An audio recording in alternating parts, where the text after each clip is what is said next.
Entre scandale de corruption, place de Coupe du Monde à plusieurs milliers d'euros et milliards cachés, la FIFA n'est plus une fédération. Si les montants des revenus de la FIFA choquent avec ces milliards qui donnent le vertige, et ce n'est que le début, nous allons vous montrer comment elle compte doubler son chiffre d'affaires durant ce mondial. La FIFA a pourtant une mission simple, inscrite dans ses statuts: aider le football mondial et surtout amateur.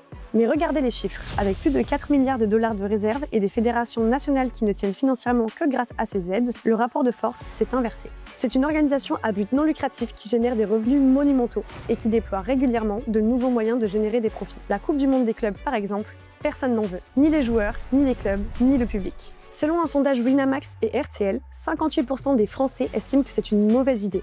Et 71% de ses participants estiment que c'est simplement pour des enjeux financiers. La FIFA n'aide plus le football, elle le possède. Et pour comprendre à quel point la FIFA a changé de nature, il suffit de regarder sa gouvernance, et notamment de la comparer avec celle du président du comité olympique, qui perçoit une indemnité encadrée par un souci de transparence de 270 000 € bruts annuels. Le président de la FIFA, Gianni Infantino, lui, émarge à plus de 4 millions d'euros par an. Cette somme comprend ses salaires, ses bonus, ses avantages. C'est le salaire d'un PDG d'une multinationale du CAC 40 et pas celui d'un président de fédération. Ce niveau de rémunération, ce n'est pas une erreur. C'est le reflet d'une organisation qui a cessé de servir le sport pour se servir elle-même. Vous voyez déjà le problème ? FIFA veut littéralement dire Fédération internationale de football association. Et une association, normalement, ça gère des budgets. Là, on a une machine qui génère plus de revenus que certaines multinationales du CAC 40. Prenons par exemple Carrefour, c'est presque 12 milliards d'euros, alors que Renault, c'est 8 milliards.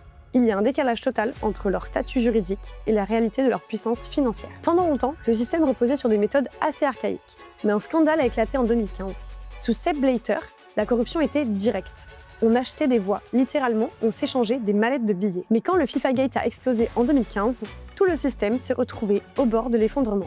Sepp Blatter et Michel Platini n'en ont toujours pas fini avec la justice suisse. Vous racontez, il y a de la corruption un peu primitive. Parfois, il y a un type qui vous donne une enveloppe avec 50 000 $. Oui, comme ça, en partant à l'aéroport, et puis il m'embrasse, et puis on a un manteau, puis je regarde les parties, et puis il y a 50 000 $. Les partenaires commerciaux, comme Coca-Cola ou Visa, ont commencé à prendre peur face à ce scandale. La FIFA ne risquait plus seulement des ennuis judiciaires, elle risquait de perdre des financements auprès de ses principaux sponsors. C'est à ce moment-là que Gianni Infantino prend le relais. Il n'est pas là pour faire le ménage par le vide, mais pour restructurer la machine. Il remplace ces pratiques risquées par quelque chose de bien plus institutionnel, le programme Forward. Au lieu de payer sous la table, la FIFA distribue désormais des subventions à ses fédérations, allant jusqu'à 8 millions. Évidemment, pour une fédération comme la France, cela ne représente que 2% de son budget. Mais par exemple, pour une fédération comme le Bénin, c'est 90%. Tout le monde devient dépendant de ces fonds pour faire tourner sa propre structure. Et évidemment, cela verrouille les votes.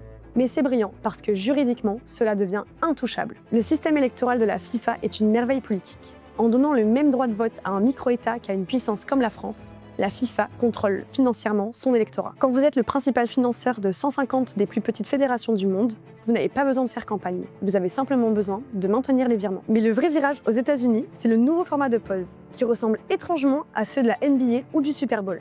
Pourquoi ? Pour insérer plus de spots publicitaires. Posez-vous la question.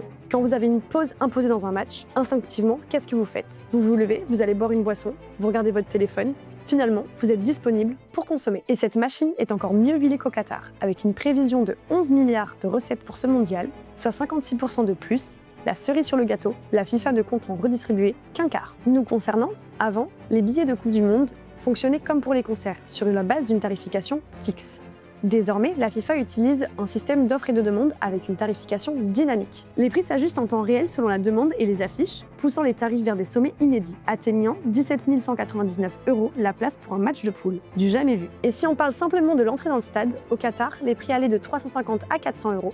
Pour 2026, les prix dépassent déjà plus de 1 000 €. Et là, on parle bien de moyenne. Certains spectateurs, pour le match France-Sénégal, ont payé la modique somme de 11 000 €. La stratégie actuelle est limpide.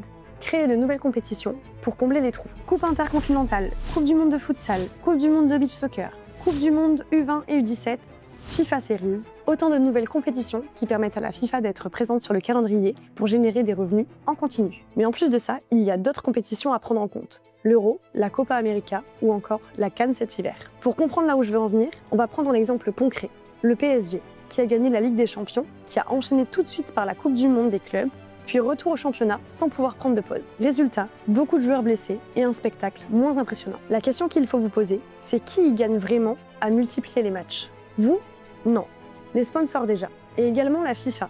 En multipliant les tournois intermédiaires, elle n'est plus dépendante d'un seul événement. Le vrai risque derrière tout ça, c'est de saturer le marché et de dénaturer l'événement unique qu'est la Coupe du Monde.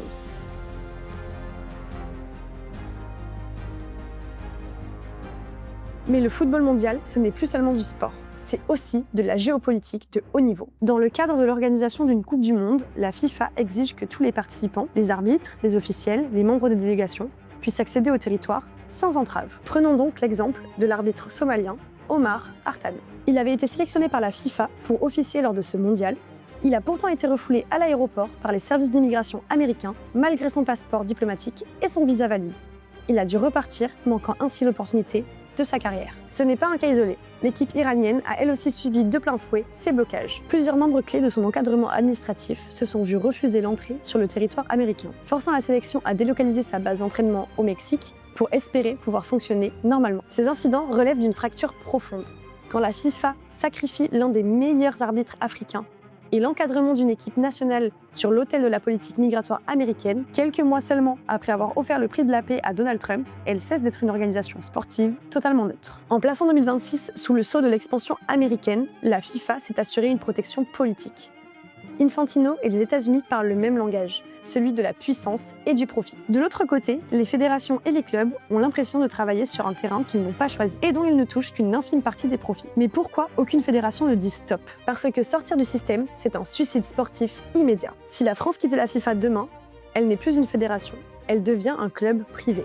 Pas de Coupe du Monde, pas d'arbitre FIFA, pas de transferts internationaux, et surtout, c'est l'isolement total. Le football pro, c'est un jeu de réseau. Et pour jouer, il faut avoir un adversaire reconnu par le système. Si vous sortez du cadre, vous n'avez plus d'adversaire, plus de sponsors et plus de droits télé. Face à ça, le public s'indigne. Salaire mirobolant, maillot à plus de 150 €, ça semble disproportionné, presque indécent. Ajoutez des milliers de morts lors de la Coupe du Monde au Qatar, lors de la création express de stades. Mais maintenant qu'on a regardé sous le rideau, vous comprenez. Si tout coûte aussi cher, c'est parce que chaque acteur de la chaîne est sous pression. Les clubs doivent payer des salaires fous pour attirer les talents qui font vendre les droits TV. Les équipementiers doivent vendre des maillots à prix d'or pour amortir leur contrat avec les clubs. Tout ce système de la fédération jusqu'au vendeur de maillots est condamné à croître chaque année. C'est une survie économique. Si on arrête de croître, tout le système s'effondre et on devient entièrement dépendant de la FIFA. Vous vous souvenez très certainement aussi de la licence FIFA de EA Sports sur console?